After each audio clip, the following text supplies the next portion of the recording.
Hi everybody, how are you? This is a follow-up video to the video that I tried to do in 3 minutes on the coronavirus, but there's a whole lot more to be said.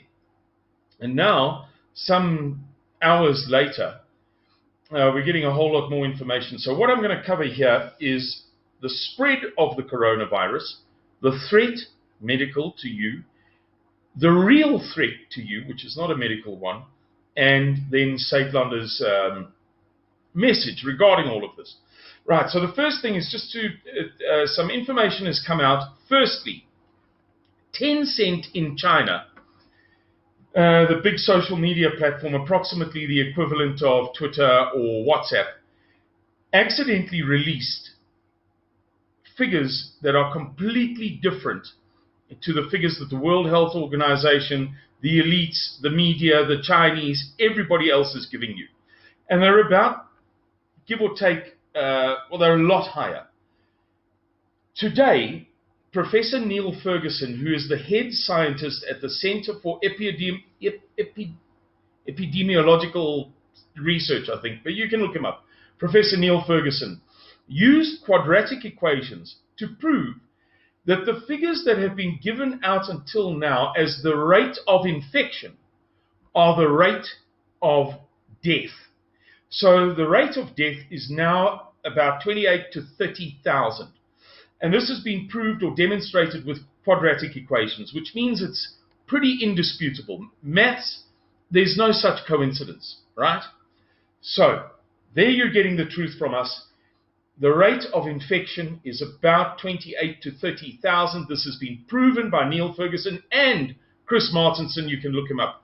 Epidemiological scientist, very good, brilliant, excellent stuff on YouTube for many years now, mostly on the economy, but he's a trained epidemiologist. And the rate of infections is between 235 and 250,000. Okay, so we know that this man-made virus incorporating a portion of the HIV virus in its middle third, the middle third of the genome, is spreading wildly in China, and we know that the number of people on lockdown is not 50 million, it's closer to 140 million. We don't have much time left. I don't have an opportunity to share the statistics with you, but this is a fact, not an opinion. Right, what is the threat of the coronavirus to you? We've already demonstrated to you that the coronavirus is far more severe than the global elites are willing to admit. Far more. However, the likelihood of it coming to South Africa and spreading in most regions is very low. It's not to say it can't happen.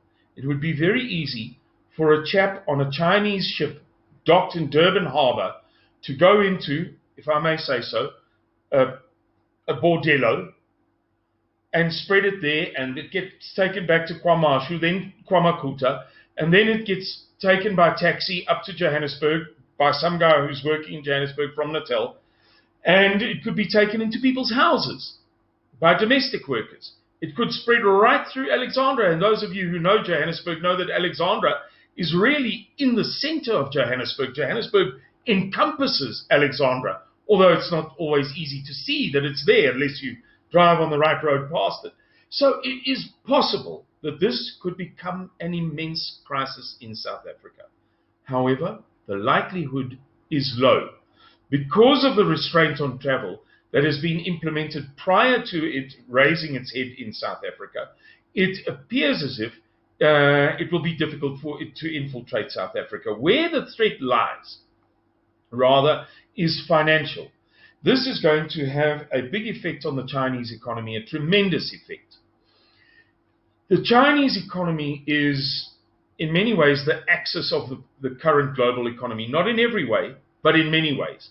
For example, it's a little-known thing that in the quantitative easing, the printing of fiat currency out of thin air by the Federal Reserve over the past years, particularly since 2008, 2019, pales by comparison with the amount of money that the Chinese printed. They printed about 15.3 trillion out of thin air.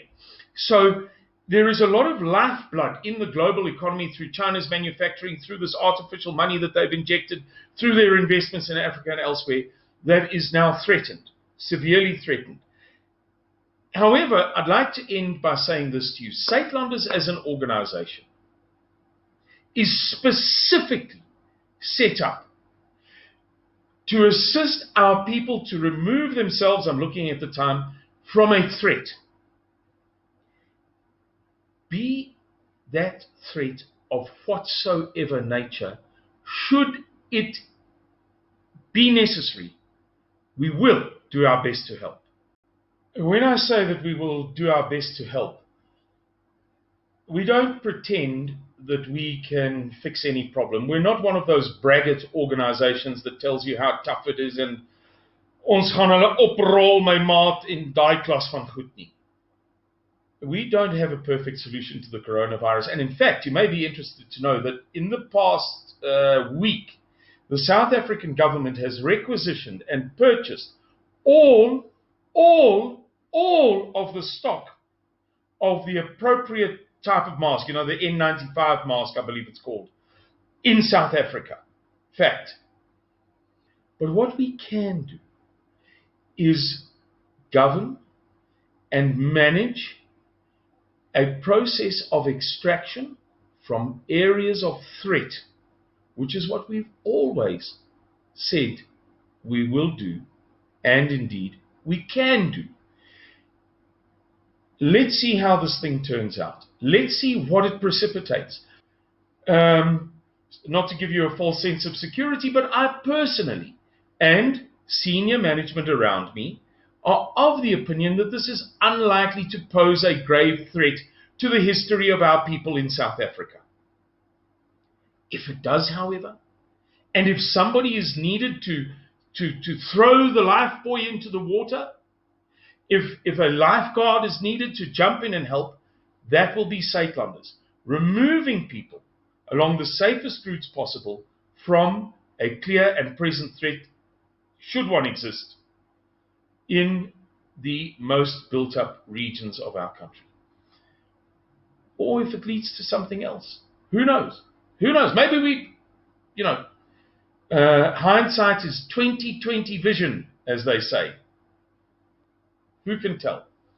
So in the meantime, guys, just be aware that what the global elites, the World Health Organization, the United Nations, the whole lot of them are telling you is nonsense. It's complete and utter fiction. We will keep we will keep our finger on the pulse of this thing. We will keep you informed, and we will be on standby to activate our national emergency plan, should it turn out that this is the precipitator of the necessity. Hello everybody, this is an urgent update on the series of videos that we've made concerning the coronavirus. It's now 6:30 on Friday night, Friday the 7th of February. Kuni Maria is at home with his wife. Ernst van den Berg is at home with his wife. My day, of course, was over, but this is very urgent information, and we're going to tack it on to the other videos that we've gotten. In spite of what you might be reading on News 24 or BBC World or whatever other news source you use, we have received intelligence from an impeccable intelligence source in the USA, and the very latest news on the coronavirus is that about some hours ago, it's since been leaked, but it happened a few hours ago,